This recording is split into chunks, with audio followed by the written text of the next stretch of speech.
why didn't you hit her back? Said the sixth former after I delivered a talk on my experiences of domestic abuse and gaslighting at his school. He called it out. It's a good question.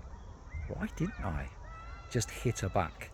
He was insinuating that surely as a guy I'm physically stronger, so capable of looking after myself. So why did I allow the violence? Why didn't I retaliate? Well, there's a reason.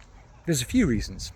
The first is I was brought up to believe that a guy shouldn't hit a woman, that men typically are physically stronger, and that's a really bad thing to do. And actually, I've now evolved that into actually people shouldn't hit people. I truly believe that. So it just wasn't in my DNA to hit back. I'm quite a gentle person. It takes a lot to get me angry and at a point where I would fight. And also, I always saw the problems as my fault. So when things kicked off, it was always because I'd provoked her. If I wasn't such an idiot, she wouldn't have been so angry. And so if you always think it's your fault, that the other person kicking off is down to your bad behaviour, you're less likely to retaliate.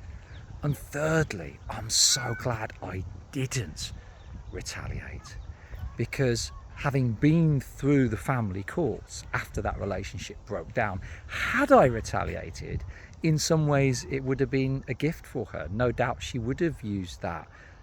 And so I'm glad that I can look my daughters in the eye now today and say that I never hit your mum back, as tough as things were.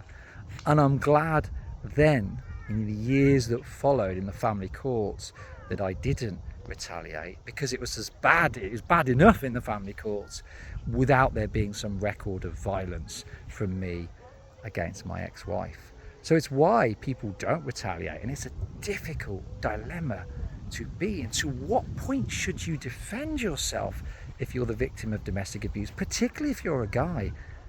That is a complex question, and one that we need to talk about when we're talking in our schools and organisations about domestic abuse.